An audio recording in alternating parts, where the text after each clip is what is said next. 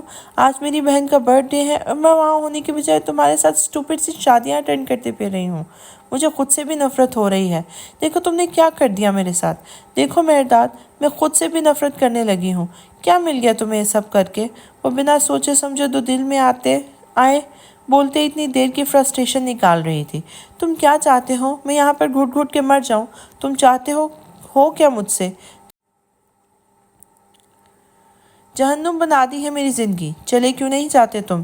یا پھر تم چاہتے ہو کہ میں مر جاؤں؟ ہاں چاہتے کیا ہو آخر؟ زور زور سے چیخ چیخ کے کہتے وہ روتے ہوئے بھاگ کر ڈریسنگ روم میں بند ہو گئی تھی۔ مہرداد ساکن نظروں سے ڈریسنگ روم کے بند دروازے کو دیکھ رہا تھا۔ وہ آہستہ سے مڑا اور کمرے سے باہر نکل گیا۔ فاطمہ آنی رائد نہیں آیا ابھی تک؟ کیک کاٹنے کا وقت تو ہونے والا ہے۔ فاطمہ اور سارا اس وقت آرمینے کے کمرے میں تھی جب آرمینے نے اس سے سوال کیا تھا۔ وہ آنے والا ہوگا، تم نے ابھی تک کپڑے تبدیل نہیں کیے، جاؤ شاباش چینج کر کے آ جاؤ۔ فاطمہ نے اسے یہ نرمی سے یاد دلایا تھا۔ آرمینے کپڑے لے کر ڈریسنگ روم کی طرف بڑھ گئی تھی۔ تم نے افسانے کو بتایا کہ کل نکاح ہے رائد اور آرمینے کا؟ فاطمہ نے سارا کی طرف دیکھا تھا۔ ہاں جی بات ہوئی ہے اس سے، وہ کہہ رہی تھی شاید وہ نہ آ پائے۔ سارا کا لہجہ مدھم ہوا تھا۔ انہیں افسانے سے ہوئی بات یاد آئی تھی جب انہوں نے اسے نکاح کا بتایا تھا۔ آرمینے سے پوچھا آپ نے؟ افسانے کے لہجے میں بہنوں والا فکر تھا۔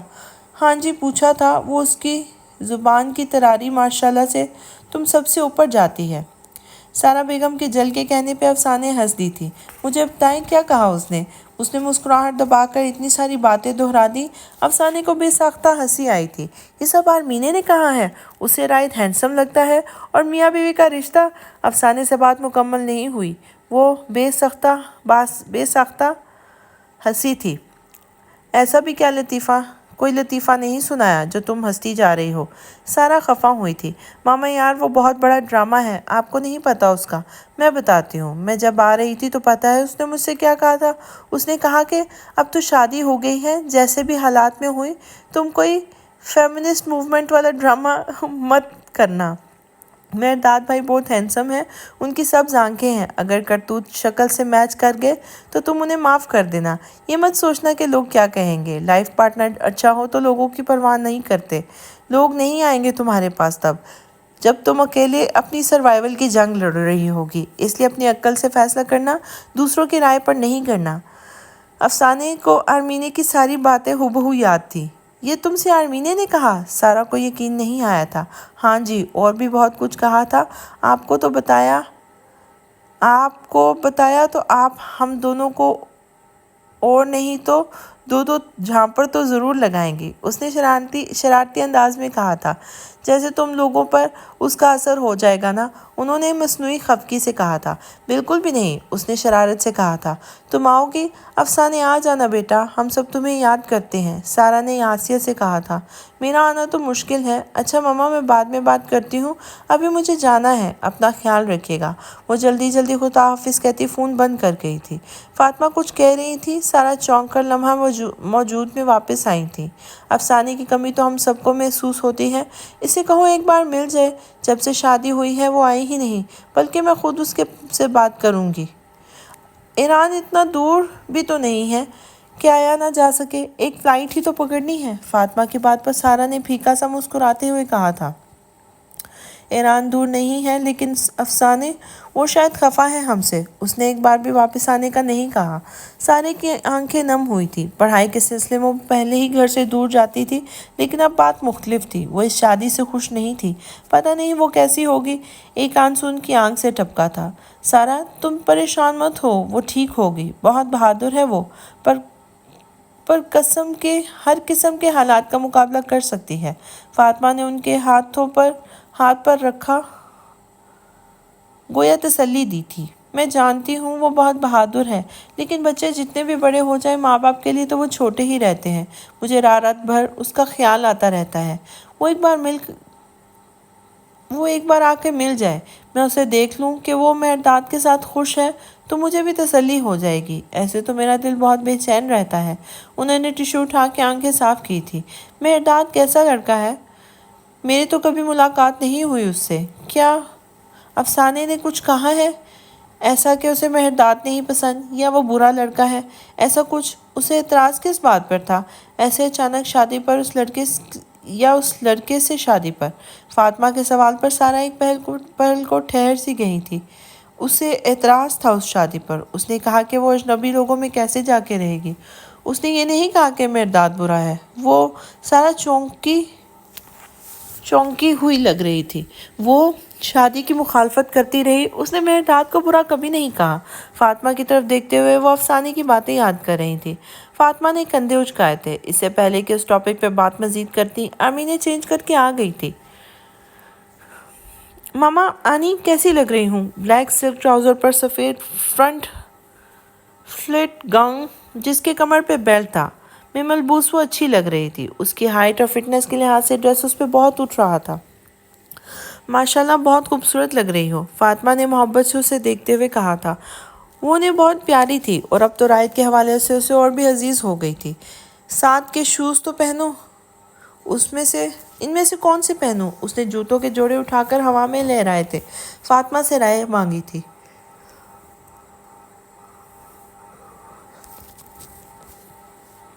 ایک ہاتھ میں سٹرپس والے لانگ بوٹس تھے اور دوسرے ہاتھ میں بلاک ہیل والے کوٹ شوز۔ باہر تو نہیں جانا، گھر پہ ہے فنکشن، تو کوٹ شوز ہی اچھے لگیں گے، فاطمہ نے رائے دی تھی۔ Okay done. آرمینہ نے جھک کر جوتے پہنے تھے۔ بال تو بنائے نہیں، ادھر آؤ۔ سارا کے کہنے پر آرمینہ جولری باکس پہ سے ہیئر پن ڈھونڈ رہی تھی جب سارا نے اس کے سلکی بالوں میں 2 برش مارنے کے بعد سامنے سے بالوں کو 2 بل دے کے سائڈ پر پن لگا دی، باقی بال کھرے رہنے دیے تھے۔ آرمینہ نے خود کو دیکھا، سر گھما کر بالوں میں لگی پن کو دیکھا۔ چھوٹے چھوٹے ڈائمنڈ سے جگمگاتی ہیئر پن بہت خوبصورت لگ رہی تھی۔ ماما، وہ خوشی سے ان کے گلے لگی تھی۔ یہ میرا برتھ ڈے پریزنٹ ہے نا؟ آئی لو یو سو مچ ماما۔ اس کی خوشی کی انتہا نہیں تھی۔ سارا نے پہلی بار کوئی جولری گفٹ کی تھی اسے۔ چلو بس اب نیچے چلو، گیسٹ آ گئے ہیں سارے، اور برتھ ڈے گرل خود غائب ہے۔ انہوں نے خود سے اسے فوراً ڈپٹا تھا۔ دیکھ لیں آنی، اس خاتون نے مجھے لو یو ٹو بھی نہیں کہا۔ بہت ہی خوش مزاج خاتون ہے۔ اس کے شرارتی انداز پہ کہنے پہ سارا نے اس کے کندھے پہ ایک دھپ رسید کہی تھی۔ چاہ رہی ہوں آج کے دن تو تشدد مت کریں، منہ بنا کر کہتے اس نے باہر کی طرف کی جانب رخ کیا تھا۔ سارا اور فاطمہ نے مسکراتے ہوئے اس کے پیچھے قدم بڑھائے تھے۔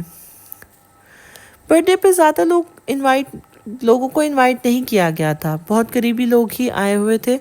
گھر کے پچھلی سائڈ والے لان میں انتظام کیا گیا تھا۔ اپنی سوبر پرسنالٹی کے ساتھ مرتضیٰ بھی وہاں موجود تھا۔ وہ اس وقت حیدر زمان کے ساتھ گفتگو میں مصروف تھا۔ باتیں وہیں انٹرنیشنل پالیٹکس، پاکستان کی خارجہ پالیسی، سارا کو سیاست کی باتیں بیزار کر رہی تھی، تو وہ ان کو باتیں کرتا چھوڑ کر فاطمہ کے پاس آ گئی تھی، جو کہ مسز فاروق سے باتوں میں مصروف تھی۔ افسانے لان میں آئی تو اپنے دوستوں کے گروپ کو ہاتھ ہلاتے ان کی طرف رخ کیا تھا۔ جب اس کا پاؤں ہلکا سا سلپ ہوا، وہ تھوڑا سا لڑکڑائی تھی۔ گردن جھکا کے دیکھا تو پاؤں جوتے میں مڑ گیا تھا، ایسے کہ سٹریپ اس کی ایڑی میں لپٹا ہوا تھا اور جوتا ایک سائیڈ کو ہوا تھا۔ اس نے شاید سٹریپ ٹھیک سے بند نہیں کیا تھا۔ سٹریپ لوز ہونے کی وجہ سے پاؤں جوتے میں سلپ ہو گیا تھا۔ مرتضیٰ سب دور سے اسے دیکھ رہا تھا۔ اس نے اس کا پیر سلپ ہونا اور پھر خفت سے ارد گرد دیکھنا صاف نوٹس کیا تھا۔ کیا تھی یہ لڑکی؟ ایک جوتا تک نہیں سنبھال سکتی تھی، ابھی یقیناً ایک ملازمہ آ کے اس کا جوتا ٹھیک کرے گی۔ مرتضیٰ کو کوفت ہوئی تھی، پتہ نہیں وہ کیسے آرمینہ کو بچی سے ایک میچور لڑکی کی صورت میں ڈھالے گا۔ اسی وقت بلیک شرٹ میں ملبوس کوئی لڑکا آرمینہ کی سائڈ سے نکل کر سامنے آیا۔ مرتضیٰ کا دھیان آرمینہ پر تھا۔ وہ جب تک اس لڑکے کی شکل دیکھتا وہ آرمینہ کی جانب رخ کر گیا تھا۔ اب اس کی پشت میں مرتضیٰ کی طرف تھی، دراز قامت، چوڑے کندھے، فریش ہیئر کٹ لیے گھنے سیاہ بال۔ آرمینہ اس کے پیچھے چھپ سی گئی تھی۔ تبھی مرتضیٰ نے اس لڑکے کو پنجوں کے بل آرمینہ کے سامنے زمین پہ بیٹھے دیکھا تھا۔ آرمینہ نے پہلوؤں سے اپنا لباس پکڑ کر تھوڑا سا اونچا کیا۔ اس لڑکے نے جوتے کا سٹریپ کھول کر پھر ٹائٹ کر کے سٹریپ باندھ لی۔ اب وہ سر اٹھا کے آرمینہ کو کچھ کہہ رہا تھا۔ وہ پہلووں سے لباس اٹھائے گردن جھکا کے اس کی بات سنتے ہولے سے مسکرا رہی تھی۔ وہ اس کے پیروں میں بیٹھا گردن اٹھائے اسے دیکھ رہا تھا۔ کون تھا وہ؟ کیا عریض؟ لیکن وہ تو مہمانوں کے ساتھ لان میں ہی موجود تھا۔ اسی وقت وہ لڑکا اٹھا اور تبھی آرمین نے بازو اس کے گردن کے گرد لپیٹتے اس کے گلے لگی تھی۔ اس لڑکے نے اپنے بازو اس کی کمر پر باندھے اور اسے اپنے حصار میں لیے تھوڑا سا گھوما تھا۔ اب اس کا دایاں رخ سامنے آیا تھا۔ اس نے آرمینے کو خود سے الگ کیا اور اس کا ہاتھ تھامتے مڑا تھا۔ رائد بن طلال، مرتضیٰ اسے جانتا تھا، وہ مغرور عربی بزنس مین، وہ اسے جانتا تھا، T V, news paper, magazines, وہ ایک ینگ بزنس مین تھا جس کا کاروبار کی دنیا میں ایک مضبوط خاندانی بیک گراؤنڈ بھی تھا۔ اسے کون نہیں جانتا تھا؟ ایک بار امریکی سفارت خانے کے ایک ایونٹ میں اس کی ملاقات بھی ہوئی تھی اس سے۔ ملاقات بھی کیا، جب مرتضیٰ اسے ملا تھا وہ بہت بااثر لوگوں کے گروپ کے ساتھ کھڑا تھا اور مرتضیٰ کے سلام کرنے پر سر ہلا کے اس کے سلام کا جواب دیتے وہ اپنے ساتھ موجود امریکی عہدیدار کے ساتھ باتوں میں مصروف ہو گیا تھا۔ مرتضیٰ کو وہ بہت مغرور لگا تھا۔ جب ذہانت، اچھی شکل اور جدی پشتی دولت پاس ہو تو غرور آ ہی جاتا ہے۔ یہ مرتضیٰ کی رائے تھی اس کے بارے میں، اور آج اس رائد بن طلال کو اس نے آرمینے کے جوتے کا سٹریپ باندھے دیکھا تھا۔ حیرت در حیرت تھی۔ وہ ایک پبلک پرسنالٹی تھا اور پبلک پرسنالٹیز کا سارا ریکارڈ پاپارازی اس نے اکٹھا کیا ہوتا تھا۔ لف افیئرز یا لڑکیوں کے ساتھ دوستیوں میں اس کا ریکارڈ صاف تھا، کوئی قابل گرفت بات اس کے ریکارڈ میں نہیں تھی۔ مرتضیٰ نے غور سے آرمینہ کو دوبارہ دیکھا تھا۔ وہ رائد بن طلال کے ساتھ کے لیے خاص تھی، یہ تو پتہ چل رہا تھا، لیکن یہ سوال تھا کہ کس حوالے سے، کیا لگتی تھی وہ اس کی۔ رائد اور آرمینے دونوں اکٹھے چلتے ہوئے آئے تو فاطمہ نے بے ساختہ ماشاءاللہ پڑھا تھا۔ تالیوں کی گونج میں آرمینے نے کیک کاٹا تھا۔ آہستہ آہستہ مہمان جانا شروع ہوئے تو مرتضیٰ حیدر اور سارا کی طرف بڑھا تھا، ان سے مل کر جانے کی اجازت مانگی تھی۔ ابھی وہ ان سے باتیں کر رہا تھا جب آرمینے بھی وہیں چلی آئی تھی۔ ڈیڈ آریس بھائی کو دیکھیں، وہ کہہ رہے ہیں کہ کوئی برتھ ڈے گفٹ نہیں ملے گا، گفٹ چاہیے تو ان کو کافی بنا کر پلاؤں۔ اب کیا میں اپنی برتھ ڈے پر خود کافی بناؤں؟ منہ بسوڑتے وہ بھائی کی شکایت لے کے آئی تھی۔ مرتضیٰ دلچسپی سے اس کے چہرے کے اتار چڑھاؤ دیکھ رہا تھا۔ وہ کافی کیوٹ تھی اور اس طرح منہ بسوڑ کے بولتے وہ کیوٹ لگ رہی تھی۔ ہاں تو بنا دو، تم نے کون سا مہندی لگائی ہوئی ہے جو کافی بنانے سے خراب ہو جائے گی؟ سارا نے جانگ بوجھ کر اسے تنگ کیا تھا۔ ماما، آپ تو آریس بھائی کے سامنے کوئی بھی نظر نہیں آتا، کتنی ظالم ماں ہیں آپ۔ ڈیڈ دیکھیں انہیں۔ اب حیدر مصنوعی طور پر سارا اسے خفا ہوتے آرمینے کی سائیڈ لے رہے تھے۔ مرتضیٰ دلچسپی سے ان کی نوک جھوک دیکھ رہے تھے۔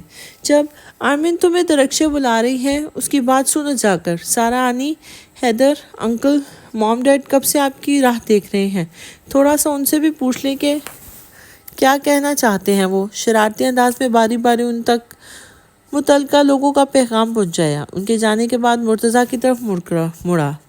مسکراہٹ غائب تھی۔ برتھ ڈے ختم ہو گئی ہے، اس سے پہلے کہ میں تمہارا منہ توڑ دوں تم یہاں سے چلتے پھرتے نظر آؤ۔ جاؤ شاباش، سرد لہجے میں کہتے اس نے آنکھوں کے اشارے سے اسے وہاں سے جانے کا کہا تھا۔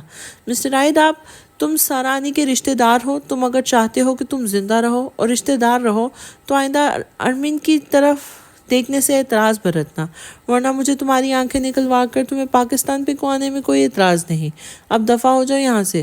وہ اپنی بات کہہ کے مڑ گیا تھا۔ مرتضیٰ ہکا بکا انداز میں اسے کھڑا جاتا ہوا دیکھتا رہا تھا۔ رائد بن طلال کی دھمکیوں سے واضح طور پر سمجھ آ گئی تھی۔ وہ کوئی بچہ نہیں تھا جو اس عربی کی آنکھوں سے نکلتے شعلے نہ دیکھ لیتا۔ پھر وہ وہاں پر زیادہ دیر نہیں ٹھہرا اور جلدی سے وہاں سے باہر نکل آیا تھا۔ برتھ ڈے پارٹی ختم ہوئی تو لاؤنج میں بیٹھ کر آرمین سب کے لائے گفٹس کھول رہی تھی۔ طلال، حیدر، سارا، فاطمہ، رائد اور درخشے بھی لاؤنج میں ہی موجود تھے۔ آریز غائب تھا۔ وہ طلال اور فاطمہ سے شرم محسوس کر رہا تھا۔ کیا سوچتے ہوں گے وہ کہ کس طرح ان کی بیٹی پر نظریں جمائے بیٹھا تھا۔ اتنی بھی کیا دیوانگی طاری ہونا کہ ارد گرد کا ہوش بھی بھول جائے۔ وہ اسے رہ رہ کر شرمندگی ہو رہی تھی۔ بہتر تھا وہ ابھی ان کے سامنے نہ ہی جاتا۔ رائد، تمہارا گفٹ کہاں ہے؟ میرا گفٹ کل دیکھ لینا، نرمی سے کہتے وہ مسکرایا تھا۔ کل پتہ نہیں کب آئے، اور ویسے بھی برتھ ڈے آج ہے، ابھی دے دو ورنہ گفٹ۔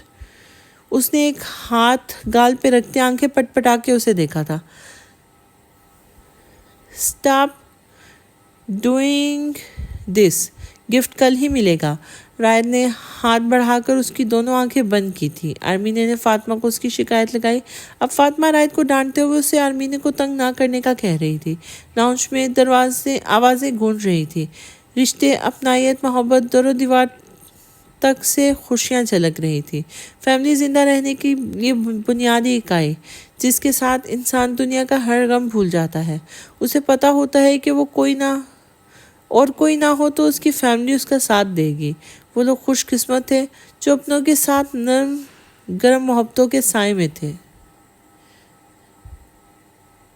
میرے داد کے جانے کے بعد افسانے کو افسوس ہوا تھا۔ اس نے غصے میں بہت کچھ کہہ دیا تھا۔ اس نے اسے اپنی زندگی سے چلے جانے کا کہا تھا۔ کیا ہو اگر وہ سچ مچ چلا گیا ہو، اب کبھی واپس نہ آئے؟ افسانے کا دل جیسے کسی نے مٹھی میں پکڑ کے بھینچ دیا ہو۔ وہ تکیے پر سر رکھے بائیں کروٹ لیٹی ہوئی تھی، آنکھوں سے آنسو بہہ رہے تھے۔ اس نے مہرداد کو کہا تھا کہ وہ اس کے قریب نہ آیا کرے، دور رہے اس سے، کیونکہ وہ جانتی تھی کہ وہ اس کے قریب آیا تو وہ مزاحمت نہیں کر سکے گی، وہ اس کے لمس پر پگھل جائے گی۔ وہ اسے نہیں بتا سکتی تھی کہ وہ اس رات کو بھول چکی تھی جب وہ اسے فلیٹ سے زبردستی لایا تھا، اسے زبردستی شادی کی تھی۔ وہ خود سے ناراض تھی کہ وہ کیسے اس کی باتیں بھول کر اس کی محبت میں گرفتار ہو سکتی ہے، جبکہ اس نے ابھی تک افسانے سے معافی بھی نہیں مانگی تھی۔ اس نے اپنے لہجے کی تلخی، باتوں کی کڑواہٹ اس لیے مہرداد پہ انڈیل دی تھی کیونکہ وہ نہیں چاہتی تھی کہ وہ اسے کمزور سمجھے۔ وہ خود کو بے مول نہیں کرنا چاہتی تھی۔ پتہ نہیں مہرداد کے دل میں کیا تھا، وہ کیسے اسے محبت کر سکتی تھی۔ وہ اس کے ساتھ کبھی سختی سے پیش نہیں آتا تھا، نامحسوس انداز میں اس کا خیال بھی رکھتا تھا، لیکن اس کی زندگی میں افسانے حیدر کی کیا جگہ تھی یہ اس نے اسے کبھی نہیں بتایا تھا۔ وہ کیسے اس پہ ظاہر ہونے دیتی کہ وہ ہر روز اس کی محبت میں مبتلا ہو جاتی ہے۔ وہ بے آواز روتی گئی، بے بسی تھی۔ ایک خوبصورت محبت سے پہلے خوبصورت محبت اس دنیا کے ہر کونے میں، تمہاری یاد میرے ساتھ ہے ہر جگہ دل کے بادشاہ تم ہو، تم نے میرے دل کا دروازہ توڑ دیا۔ پچھلے 2 دن سے وہ اپنے فلیٹ پر تھا، فون آف کر رکھا تھا۔ وہ وہاں پر بہت کم آتا تھا۔ اس فلیٹ کا پتہ اس کے گھر والوں میں سے کسی کو بھی نہیں تھا۔ وہ جگہ اسے اس لیے پسند تھی کیونکہ وہاں پہ کوئی بھی اسے نہیں جانتا تھا، نہ ہی اس نے کسی قسم سے رابطے بڑھانے کی کوشش کی تھی کبھی۔ پچھلے 2 دن سے وہ فلیٹ سے باہر نہیں نکلا تھا۔ آتے ہوئے اپنے ساتھ جو کھانے پینے کا سامان لایا تھا وہ بہت کم استعمال ہوا تھا، باقی ابھی تک ویسے ہی پڑا تھا۔ اس وقت وہ صوفے پہ لیٹا ٹی وی پر نظر جمائے تھا۔ کوئی فنی سا شو لگا ہوا تھا۔ ان ایکٹرز کے مسکراتے چہرے، تماشائیوں کی تالیاں پیٹتے ہاتھ وہ بے توجہی سے دیکھ رہا تھا۔ سب لوگ اتنے خوش کیوں تھے؟ کیا ان کی زندگی میں کوئی غم نہیں تھے؟ کائنات ان پر مہربان رہی ہوگی یا پھر وہ ماسک لگا کے گھومتے ہوں گے؟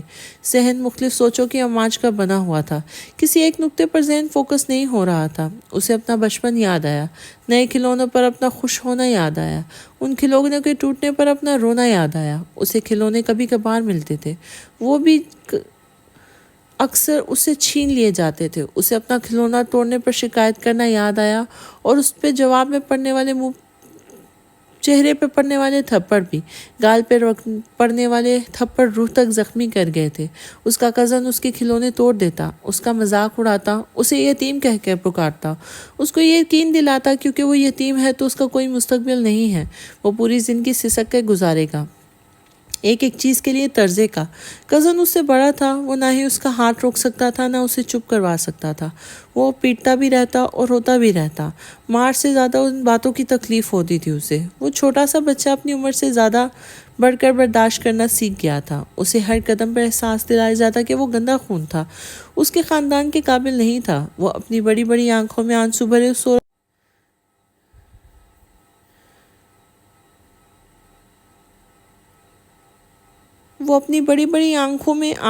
اس عورت کو دیکھتا رہ جاتا جو اس پر صرف اس لیے حکم چلا رہی ہوتی کہ وہ اس کے بچوں کے ساتھ کیوں بیٹھا ہے۔ وہ شمسا خاتون اس کے منہ پہ تھپڑ مارتی، اس کی اتنی جرأت کیسے ہوئی؟ وہ آتے تھے اور اسے بتا بھی نہیں پاتا تھا کہ وہ نہیں جاتا ان کے پاس۔ وہ خود اسے ساتھ کھلانے کا لالچ دے کے اسے مارتے اور شکایت بھی اسی کی جا کر لگاتے تھے۔ اسے وہ عالیشان محل یاد آیا جہاں پر گھٹنے پیٹ سے جوڑ کر بھوک برداشت کرتے اس کی کئی راتیں گزری تھی۔ اسے صوفیہ خاتون کی مکاریاں یاد آئیں جب وہ سزا کا نام لگا کر اس کا کھانا بند کر دیتی تھی۔ اسے وہ زیادہ پرانی باتیں نہیں لگتی تھی جب اس نے جائیداد میں اپنی ماں کا حصہ مانگا تھا تاکہ وہ بزنس کر سکے، اپنے پاؤں پہ کھڑا ہو سکے۔ اس بات پر اسے گندا خون ہونے کے تانے مارے گئے تھے۔ اس کی ماں نے پسند کی شادی کی تھی، سب کی مخالفت کے باوجود عارفین ہاشم کی محبت میں گرفتار ہو گئی تھی۔ اس کی ماں افسوں رضا بہت خوبصورت تھی، سبز آنکھیں، مغرور ناک، ترشے ہوئے ہونٹ، مہرداد کے نقوش میں اپنی ماں کی شباہت تھی۔ وہ قد و قامت میں بھی اپنے باپ عارفین ہاشم پر گیا تھا، لیکن اس کی ماں باپ بہت تھوڑی سی عمر لکھوا کے لائے تھے۔ اگر وہ ہوتے تو کیا شہزادوں کی آن بان رکھنے والے مہرداد پر زندگیاں تلخ ہوتی؟ کبھی نہیں۔ وہ ڈھیٹ نہیں تھا، ہوتا تو سب کچھ زندگی کا حصہ سمجھ کر صبر کر لیتا، لیکن ایسا نہیں تھا۔ اسے ہر بات محسوس ہوتی تھی، وہ گھنٹوں سوچتا رہتا۔ وہ آج جو بھی تھا اس کی جگہ پر اپنی محنت اور خدا کی مہربانی سے تھا، لیکن اگر وقت گزر جائے تو کیا پرانے زخم بھول جاتے ہیں؟ زخم بھی وہ جو جسم سے زیادہ روح پہ لگے ہوں۔ اسے ان تماچوں میں سے آج بھی گال جلتے ہوئے محسوس ہوتے تھے۔ وہ نارمل نظر آتا تھا، لیکن آج بھی وہ نئے زخم لگنے پر پرانے زخموں کو رونے بیٹھ جاتا تھا۔ ہاں وہ روتا تھا، وہ مضبوط نظر آنے والا مرد روتا تھا، اس چھوٹے بچے کی طرح جو منہ پر تھپڑ کھا کر بڑی بڑی سبز آنکھوں میں آنسو بھر لاتا تھا۔ اسے اپنے ماں باپ یاد آتے تھے جن کو اس نے صرف تصویروں میں دیکھا تھا۔ اسے معلوم نہیں تھا کہ ماں باپ کا پیار اور تحفظ کیا ہوتا ہے۔ ماں باپ کو مرنا نہیں چاہیے، ان کو نہیں مرنا چاہیے، ان کے بغیر کوئی پیار کرنے والا نہیں ہوتا، گلے لگا کر حوصلہ دینے والا نہیں ہوتا، غلطی پر ڈانٹنے کے بعد یہ فکر کرنے والا کوئی نہیں ہوتا کہ اس کا بچہ بھوکا نہ سو جائے، زمانے کے سرد گرم سے بچانے والا کوئی نہیں ہوتا۔ جن بچوں کے ماں باپ نہیں ہوتے ان کے لیے کوئی شیلڈ نہیں بنتا، انہیں خود کو خود بچانا پڑتا ہے۔ رونا بھی آئے تو اپنے آنسو خود پونچھنے پڑتے ہیں، ڈر لگے تو خود کو ہی خود میں سمیٹنا پڑتا ہے۔ ماں کی آغوش میسر نہیں ہوتی جہاں پر اپنا آپ محفوظ لگے۔